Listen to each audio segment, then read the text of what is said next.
Hello this is Vasu welcome back to our channel S2। आज का अपना टॉपिक है रियलाइजेशन अकाउंट। जैसे कि आप लोग जानते हो ये डिसोल्यूशन ऑफ पार्टनरशिप का जो ये मोस्ट इंपॉर्टेंट टॉपिक है। रियलाइजेशन एक्सपेंस आज का जो अपन हम पढ़ेंगे वो अगर आपने बेसिक से पूरा वीडियो आपने शुरू से लेकर लास्ट तक अगर आपने देखा है तो गारंटी के साथ कह सकता हूं ना ही आपको किसी अकाउंट्स में प्रॉब्लम आएगा, ना ही किसी आपको मान के चलो आप जनरल एंट्री में प्रॉब्लम आएगा। जैसे कि आपको मैंने कल एक वीडियो बनाया था रियलाइजेशन एक्सपेंस से रिलेटेड वीडियो, वो आप सारे के सारे पढ़ लोगे, उससे रिलेटेड हम क्वेश्चंस भी करेंगे। लेकिन आज हम अपन चलते हैं क्योंकि बच्चों का डिमांड्स है कि सर पहले आप रियलाइजेशन एक्सपेंस आप समझा देते हो अच्छा रहता।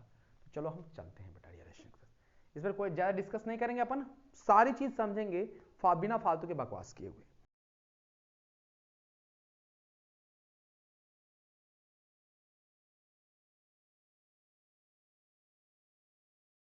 सबसे पहले मैं आपको बता दूं कि रियलाइजेशन एक्सपेंस रियलाइजेशन अकाउंट में क्या होता है बेटा। Realisation account same to same वैसा ही बनता है जैसा कि आप लोग पहले क्या बना रखे हो बेटा, PNL account, trading account, balance sheet वगैरह बना रखे हो। सेम टू सेम फॉर्मेट उसका एज इट इज वैसा का वैसा बनता है। चलिए इधर लिखा जाता है बेटा particular amount,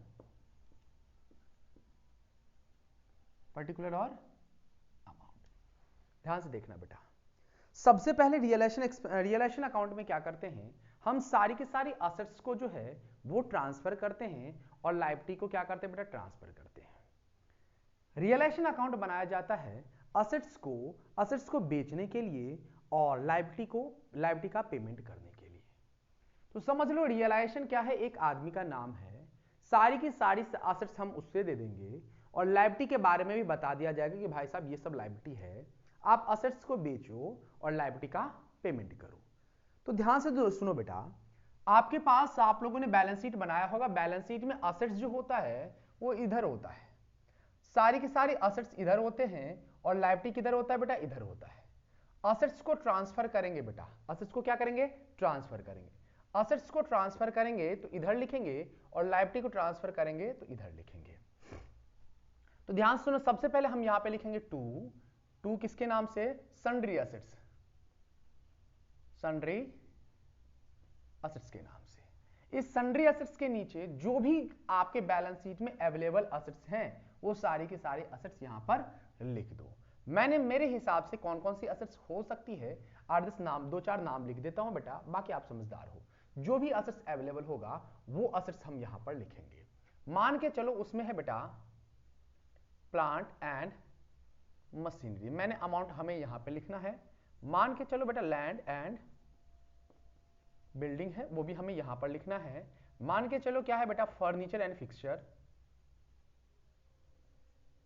furniture and fixture वो भी मैंने लिख दिया। मान के चलो बेटा, मान के चलो कि आपके पास डेटर है, मैंने डेटर भी लिख दिया। सारी की सारी आपके पास खत्म होगी बेटा, सारी डाउट्स खत्म होंगे। अब क्वेश्चन आता है डेटर में कौन सा अमाउंट यहां पर लिखा जाएगा।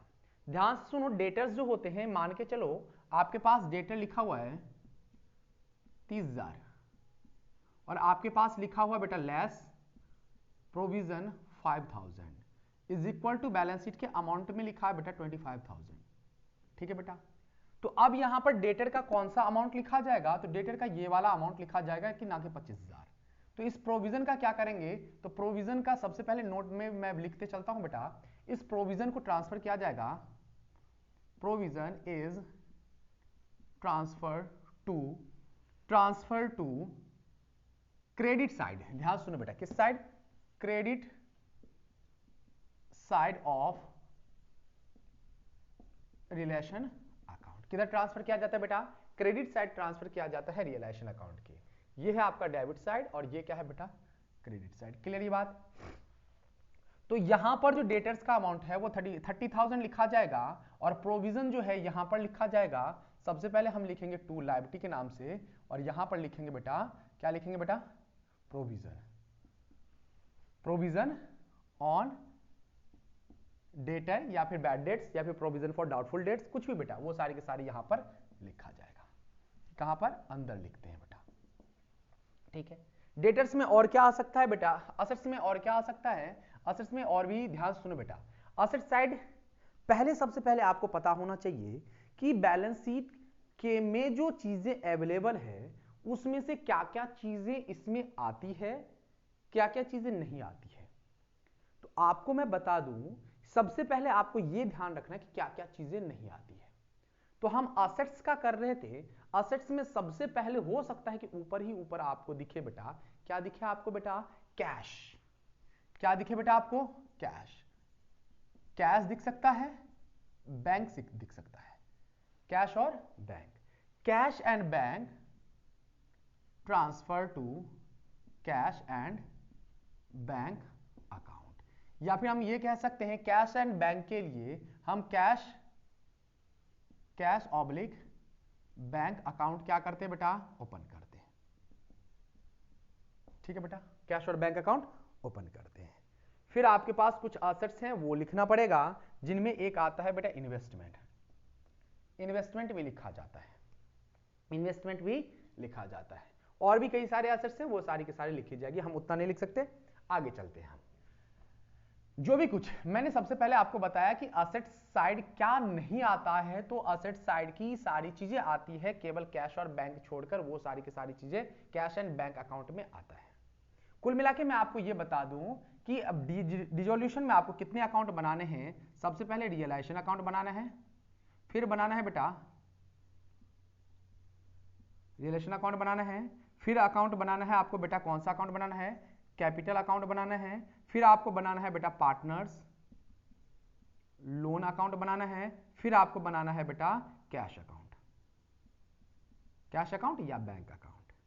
रियलाइजेशन का अकाउंट प्रॉफिट इसमें ट्रांसफर होता है। और ध्यान सुनो बेटा, ये लोन अकाउंट का जो बैलेंस है बेटा, आप कोशिश करना कि लोन अकाउंट जो है वो आप यहां पर लोन अकाउंट बनाओ, पार्टनर्स का लोन अकाउंट बनाओ। नहीं तो कई बार क्या करते हैं बेटा, आप सॉल्यूशन में देखोगे कई सारी किताबें हैं बेटा, फालतू की किताबें, जिसमें आपको लोन अकाउंट का जो बैलेंस जो है किसमें बेटा, कैपिटल अकाउंट में ट्रांसफर कर दिया जाता है। ठीक है बेटा, हम नहीं करेंगे, अभी तक हमने नहीं किया तो अभी क्यों करेंगे, नहीं करेंगे बेटा। एक अकाउंट ओपन किया जाएगा, कभी कभार ओपन करते हैं कभी कभार नहीं, तो अपने को तो हमेशा ओपन करना है। ठीक है, तो realisation account, capital account, partners loan account और कैश अकाउंट। ध्यान सुनो बेटा, पार्टनर्स लोन के लिए अकाउंट बनाते हैं, पार्टनर से लिया गया लोन के लिए अकाउंट नहीं बनाते हैं बेटा, उसे रियलाइजेशन अकाउंट में ही सेटल करते हैं। ठीक है, ये था आपके पास असेट्स। लायबिलिटी में क्या क्या आ सकता है बेटा, सबसे पहले बेटा क्रेडिट आ सकते हैं, ये तो प्रोविजन डेबिट साइड वाला है, असेट साइड वाला है जो कि मैंने इधर ट्रांसफर करा है। क्रेडिटर आ सकता है, बीपी आ सकता है, और इधर बीपी तो में भी पॉसिबल कि इधर बीआर हो बेटा। ठीक है बेटा, बीपी आ सकता है, और हो सकते हैं बेटा आपके पास बैंक ओवरड्राफ्ट हो सकता है, और कुछ और, हाँ partners wife's oblique brothers loan. याद रखना ये चीज याद रखना, पार्टनर्स वाइफ्स या ब्रदर लोन भी इधर ट्रांसफर किया जाता है। पार्टनर्स ने अगर पत्नी से लोन लिया है या फिर वाइफ से लोन लिया है तो वो इधर लिखा जाता है। ठीक है बेटा, बैंक लोन आएगा बेटा, लोन आएगा इधर, और देखो बेटा, और इधर क्या आएगा बेटा, लोन एंड एडवांस। ठीक है बेटा, वो चीज इधर आएगी। इसके अलावा बहुत सारी चीजें होती है, अपने को दिमाग नहीं करना। अब ध्यान सुनो, जैसे कि मैंने कहा था कि असेट साइड में कैश एंड बैंक अकाउंट, जो कैश बैलेंस जो होता है वो कैश एंड बैंक अकाउंट में ट्रांसफर करते हैं, वैसे ही यहां पर बेटा अब लायबिलिटी साइड में दो चीजें आपको दिखेगी। क्या क्या चीजें दिखेगी बेटा, एक तो आपको दिखेगा सबसे पहले बेटा, क्या दिखेगा, partners capital account. Partners capital account के लिए हम बेटा पार्टनर्स कैपिटल बेटा क्या करेंगे, पार्टनर्स कैपिटल अकाउंट ओपन करेंगे बेटा। ठीक है बेटा, और दूसरा आता है बेटा पार्टनर्स करंट अकाउंट जो है ट्रांसफर करते हैं किधर बेटा, किधर ट्रांसफर करते हैं, पार्टनर्स कैपिटल अकाउंट में ट्रांसफर करते हैं बेटा। ठीक है, अगर डेबिट बैलेंस है, कौन सा बैलेंस है बेटा, डेबिट बैलेंस है, तो कैपिटल अकाउंट के किधर ट्रांसफर करेंगे बेटा, डेबिट साइड ट्रांसफर करेंगे, और कैपिटल अकाउंट का, करंट अकाउंट का कौन सा बैलेंस है बेटा, क्रेडिट बैलेंस है, तो किधर बेटा, कैपिटल अकाउंट के क्रेडिट साइड ट्रांसफर करेंगे। क्लियर? ये छोटी चीज थी बेटा जो आपको हमने बता दिया। और भी क्या दिखता है बैलेंस शीट के लायबिलिटी साइड में? और क्या दिखता है बैलेंस शीट के लायबिलिटी साइड में? आपको दिखेगा रिजर्व, रिजर्व दिखेगा। रिजर्व जो दिखेगा वो कहां पे ट्रांसफर करते? Reserve transfer to partners capital account, partners capital account में ट्रांसफर करते हैं। ठीक है, अब इसका जो भी टोटल होगा वो हम इधर ट्रांसफर इधर लिख देंगे, टोटल करके लिख देंगे, और इसका जो भी टोटल होगा हम इधर लिख देंगे। ठीक है, अच्छा अब ध्यान से सुनो बेटा, याद रखना एक भी चीज याद रखना, ये बहुत कंफ्यूज करता है। ये असेट साइड का जो कुछ भी होगा, असेट साइड में जो कुछ भी है उसका ट्रीटमेंट इधर होगा।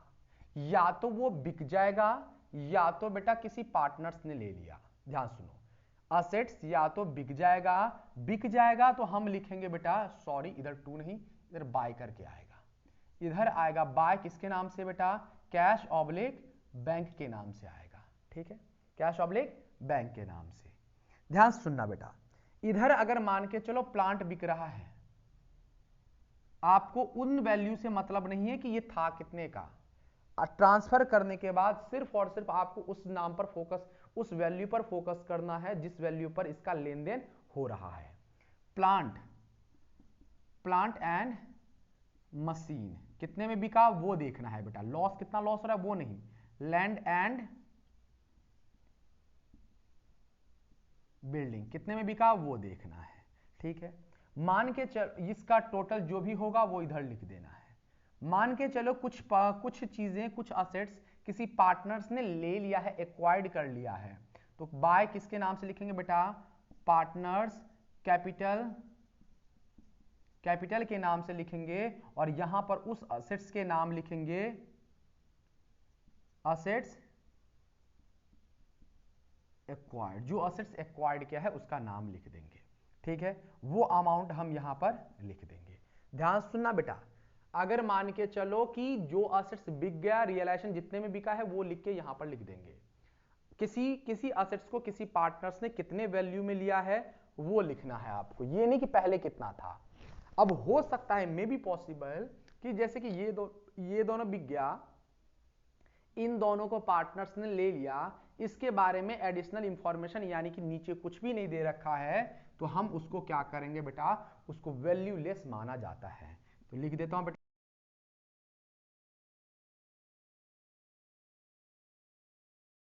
if there is no information about assets realized then it means assets are valueless। assets को क्या मानना है बेटा? valueless मानना है, उसके बारे में कुछ नहीं लिखना है। ठीक, एक और चीज आती है बेटा कि अगर if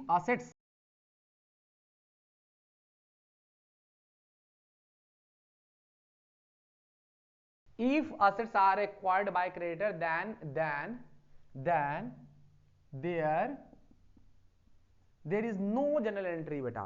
अगर मान के चलो कि कोई असेट्स को, किसी असेट्स को किसी क्रेडिटर ने ले लिया, जैसे कि क्रेडिटर मांग रहा है 50,000 मांग रहा है और 40,000 का इसने इन्वेस्टमेंट ले लिया और बोला कि मुझे अब कुछ नहीं चाहिए, तो उसकी कोई जनरल एंट्री नहीं होगी, ना ही क्रेडिटर की ना ही इन्वेस्टमेंट की, कुछ ही एंट्री नहीं होगी, खत्म। मान के चलो वो कोई था ही नहीं बेटा, ना ही क्रेडिटर, भूल जाओ उन चीजों को। ठीक है, ये चीजें थी। अब मैंने एक चीज तो बता ही दिया है बेटा कि इफ अगर कोई असेट्स अगर असेट्स क्या करता है बेटा, कोई पार्टनर्स एक्वायर्ड करता है तो क्या होती है बेटा, यहां पर क्रेडिट साइड लिख दिया जाता है, एंट्री होती है बेटा, क्या होती है? Partners capital account debit to realisation account. Partners को डेबिट कर दिया जाता है। तो हो सकता है कि असेट्स पार्टनर्स 10,000 मांग रहा हो, वो 5,000 की असेट ले तो अब फर्म को उसे कितना पे करना है? सिर्फ और सिर्फ 5,000 पे करना होता है। ठीक है, तो इसलिए उसको डेबिट कर देते हैं। ठीक है, ये लिखने की जरूरत नहीं है, हम चलते आगे बढ़ते हैं बेटा। अगर मान के चलो कि अब मैंने क्या कहा कि असेट्स इधर है तो उसका ट्रीटमेंट इधर होगा, अब लायबिलिटी इधर है, लायबिलिटी का ट्रीटमेंट इधर होगा। तो अगर लायबिलिटी का पेमेंट कर रहे हैं तो हम किस नाम से लिखेंगे बेटा? टू बैंक के नाम से लिखेंगे या फिर कैश के नाम से लिखेंगे। ठीक है, अब किसका पेमेंट कर रहे हैं वो यहां पर लिखेंगे बेटा, क्रेडिटर बेटा, क्रेडिटर का पेमेंट किया तो वो यहां पर लिख देंगे, बीपी का पेमेंट कर रहे हैं तो वो यहां पर लिख देंगे। ठीक है, अब क्वेश्चन आता है कि सर आपने प्रोविजन ऑन डेटर्स को छोड़ दिया, ये भी तो इधर लिखा है, क्या इसका पेमेंट करेंगे? नहीं बेटा, ये डेटर जो है मनगढ़ंत होता है, डेटर नहीं बेटा, प्रोविजन जो होता है वो मनगढ़ंत होता है कि हम ऐसा सोचते हैं कि हमारा पैसा डूब सकता है, इसलिए हम पहले प्रोविजन बना लेते हैं। इसलिए प्रोविजन का देखो, हमने अगर ऐसा सोचा है कि मेरे इतने पैसे डूब जाएंगे, तो हमने सोचा है, तो इसका मतलब ये तो नहीं कि मुझे पेमेंट करना पड़ेगा। क्या मुझे पेमेंट करना पड़ता है कि उसके बदले? नहीं, हमारे पैसे डूब जाते हैं, हमने उसके लिए कोई पेमेंट नहीं करा है, तो हमारा बैंक में भी कोई एंट्री नहीं होगी। अच्छा, अगर मान के चलो कि मेरे पैसे डूब गए हैं, तो क्या मुझे कोई पेमेंट करेगा क्या? भाई अगर सोचा है मैंने डूबा है, डूब गया है, तो उसके बदले ना ही मुझे कोई पेमेंट करेगा, ना ही हम उसको पेमेंट करेंगे, इसलिए कोई जनरल एंट्री इसकी नहीं होती है। There is no general entry, no entries for provision for bad debts. ठीक है बेटा। अच्छा, क्रेडिटर और बीपी का पेमेंट करा है तो हम यहां पर टोटल करके लिख देंगे, अगर कैश दिया है तो कैश में लिखेंगे, अगर कोई पार्टनर्स ले लेता है तो हम लिखेंगे टू पार्टनर्स कैपिटल अकाउंट। अब तुम बोलोगे सर पार्टनर्स कैसे ले लेता है? मान के चलो कि पार्टनर्स ने ये कह दिया कि चलो कोई बात नहीं, हम इसका पेमेंट कर देंगे। जैसे कि मान के चलो राम है, राम एक पार्टनर है और राम की वाइफ से अगर फर्म ने लोन लिया है, तो राम ऐसा भी कह सकता है कोई बात नहीं, हम अपनी वाइफ का पेमेंट मैं खुद कर दूंगा। तो इसका मतलब वो अगर खुद कर रहा है तो बेटा फ्री में थोड़ी ना कर रहा है, हमें उसके बदले पेमेंट उसको करना पड़ेगा। तो हम उसके पार्टनर्स को क्या करते हैं बेटा, फर्म क्या करती है, उसके उस पार्टनर्स के कैपिटल को क्रेडिट करती है, बाद में देना बनता ही बनता है। तो टू पार्टनर्स कैपिटल लिखा है बेटा। ठीक है, चलते हैं बेटा। अब यहां पर हमने आपको क्या कहा था, if there is no information about assets realise then it means assets are valueless. वैसे लायबिलिटी में होता है बेटा, लायबिलिटी में इफ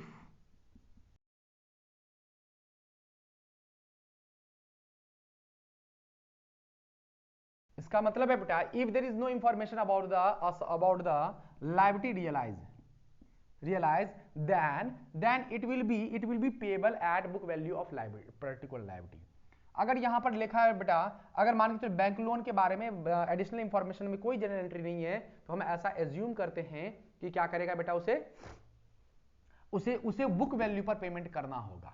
जैसे यहाँ पे 80,000 है, नीचे कुछ भी नहीं है बैंक लोन के बारे में, तो आपको 80,000 देना ही पड़ेगा। लेकिन किसी इन्वेस्टमेंट अगर मान के चलो 40,000 है, उसके बारे में कुछ इंफॉर्मेशन नहीं दे रखा है, तो आपको 40,000 का वैल्यूलेस मानना है, उसका कुछ नहीं करना है। यही डिफरेंस है, याद रखना। ठीक है बेटा, अब हम बढ़ते हैं आगे। इतना सब कुछ करने के बाद एक और चीज बच जाता है बेटा, रियलाइजेशन एक्सपेंस का। अगर रियलाइजेशन एक्सपेंस का पेमेंट फॉर्म करता है, तो कल मैंने टॉपिक बता दिया था, आप देख सकते हो बेटा, तो बैंक में ही लिख देना बेटा REALISATI रियलाइजेशन एक्सपेंस, और यहीं पर प्लस करके यहां पर लिख देना बेटा। ठीक है, अगर कोई पार्टनर्स पेमेंट करता है बेटा, अगर कोई पार्टनर्स पेमेंट करता है तो हम क्या लिखेंगे बेटा, टू पार्टनर्स कैपिटल, यहां पे लिखेंगे REA एक्सपेंस पेमेंट। ठीक है बेटा, वो यहां पर लिख दिया जाएगा, खत्म। इसके बाद आपको लगता है कि कुछ छूटा हुआ है तो आप बता सकते, कमेंट बॉक्स में बता सकते हो कि उसका क्या करना है। हमने आपको बता दिया है कि पहले असेट्स को ट्रांसफर करना है, लायबिलिटी को ट्रांसफर इधर करना है, फिर उसका पेमेंट करना है, जितने भी जो कुछ भी बचे हुए बेटा सब कुछ लिखना है। ठीक है बेटा, असेट्स इधर लिखोगे, असेट्स रियलाइज इधर होगा या फिर उसे पार्टनर्स ले जाएगा। ठीक है बेटा, कोई क्रेडिटर असेट्स ले जाता है तो उसकी जो नो जनरल एंट्री मैंने नोट्स लिखा रखा है, अगर लायबिलिटी का पेमेंट करते हैं तो इधर करेंगे, कोई पार्टनर्स पेमेंट करता है तो इधर लिखते हैं। इसके बाद एक रियलाइजेशन एक्सपेंस बच जाता है, वो यहां पर लिखा जाता है, और कुछ नहीं बेटा। रिजर्व का भी बता दिया कि कैसे क्या फंडा होता है, बहुत सारे ऐसे नोट्स हैं जो कि छोटे छोटे हमने आपको इसी में बता दिया है, लिखवाने की कोई जरूरत नहीं है। ठीक है बेटा, अब यहाँ पर एक दो और चीजें हैं बेटा जो हम आपको बता देते, लिखवा देते हैं। आप अगर इस नोट की स्क्रीनशॉट ले लो तो बेहतर होगा। ध्यान सुनना बेटा, अगर कोई अनरिकॉर्डेड असेट्स है, अनरिकॉर्डेड असेट्स हैं, तो अनरिकॉर्डेड असेट्स की भी यहां पर ध्यान लिखते हैं बेटा। क्या लिखते हैं यहां पर, ध्यान सुनो, सेम टू सेम वही एंट्री होती है बेटा, सेम टू सेम वही एंट्री होती है। अगर कोई अनरिकॉर्डेड असेट्स को क्रेडिटर ले जाता है तो no entry, no general entry. अगर मान के चलो अनरिकॉर्डेड असेट्स का पेमेंट मतलब रिसीव्ड होता है, सेल करते हैं, सेल करते हैं तो इधर लिखा जाएगा, है ना बेटा। Unrecorded assets, unrecorded assets recorded in credit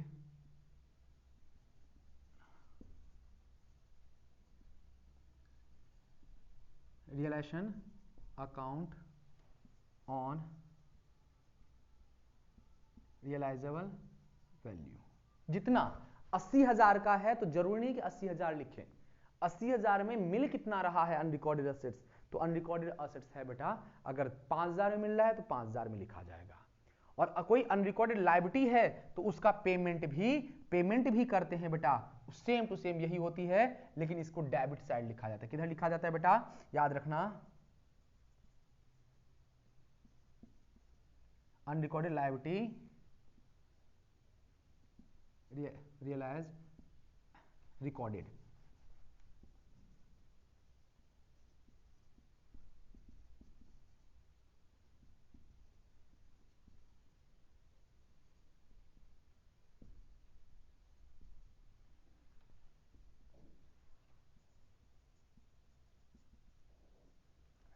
ठीक है, और कोई अनरिकॉर्डेड असेट्स को पार्टनर्स ले जाता है तो सेम टू सेम इधर लिखेंगे बेटा, है ना, इधर लिखेंगे।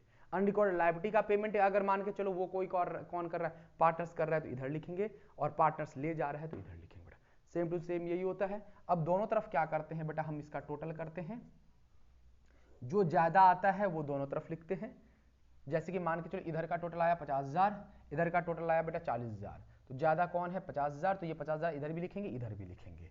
ठीक है बेटा, कम किधर है, इधर, कितना, तो सर 10,000 कम है, तो उस 10,000 को पार्टनर्स कैपिटल अकाउंट यहां पे लिखेंगे प्रॉफिट ट्रांसफर। ठीक है बेटा, पार्टनर्स कैपिटल ए और बी में ओल्ड प्रॉफिट शेयरिंग रेशियो में डिस्ट्रीब्यूट कर देंगे, और वो चीजें जो है बेटा टोटल करके यहां पर लिख देंगे, खत्म। आ गई बेटा बात समझ में। ठीक है, ये छोटा सा है, आप चाहो तो इसे क्या कर लो बेटा, स्क्रीनशॉट ले लो। और अगर वीडियो आपको, क्लासेस आपको अच्छी लगी हो तो चैनल को सब्सक्राइब करें। मिलते हैं अपन नेक्स्ट वीडियो में।